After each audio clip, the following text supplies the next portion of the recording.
And that brings us to our discussion this week, the hashtag what's the UPA's 2G fix and what can we expect the road ahead after that 2G verdict. Joining us, one of the major trendsetters, the newsmakers, Prashant Bhushan on the phone line. He was one of the main petitioners. Also in studio, we have the other side, someone who defended one of the accused in the 2G scam, senior advocate KTS Tulsi.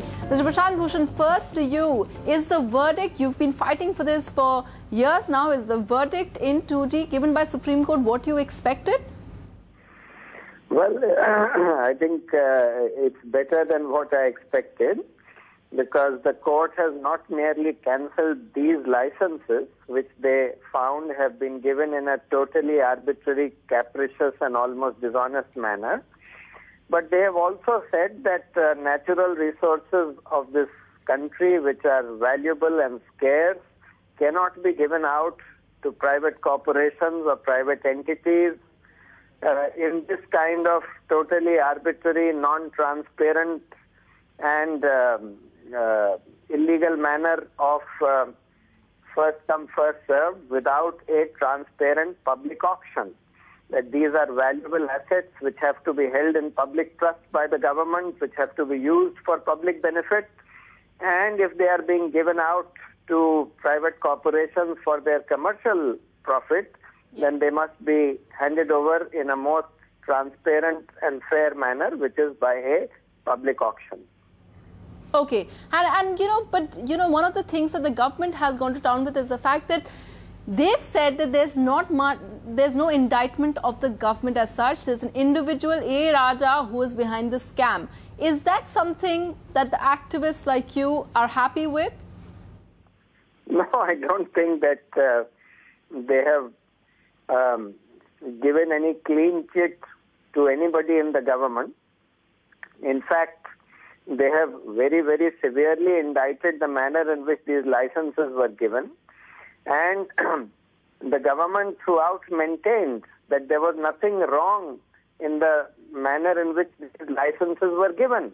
When eventually the Supreme Court forced an investigation by the CBI and Mr. Raja was caught and nailed and jailed, thereafter the government started taking the stand that no, we were not aware of it. Mr. Raja did it on his own, etc. The record is absolutely clear. Yes. That everything that Raja did in every detail was known to both the Prime Minister and the Finance Minister. Yes. And it all happened with their consent. So for them to now try and escape the blame by saying that no, we were just following the policy started by the NDA government, or that the Prime Minister was unaware of it, etc., to my mind, just does not wash. Okay, just stay with us, Mr. Bhushan. I want to get Mr. Tulsi in. As someone who's looked at the interests of the telecom companies, how do you think this will affect? Even Telenor has said today that they want to pull out of India. What is the road ahead for industry in this?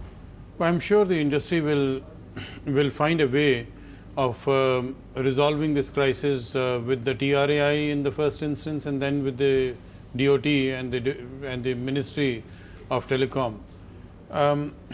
There has to be some formula by which whatever investments they have brought in are taken into account and adjusted in the new licenses which will be auctioned. Yes. And one doesn't know whether in the auction the government will get more money or less money, because the environment has changed all over the world, but and including aren't India. People's phone bills going to go up? Well, if that does happen, it will be a sad thing. Yes. But it seems that it may be a distinct possibility, because if the rollout obligations which have already been fulfilled, and if no suitable solution is found, and they have already been penalized, it may have some adverse impact on the telecom story. NDTV's cricket app, Android and iPhone, fastest scorecard, special analysis, and much more. Download free. ndtv.com/apps.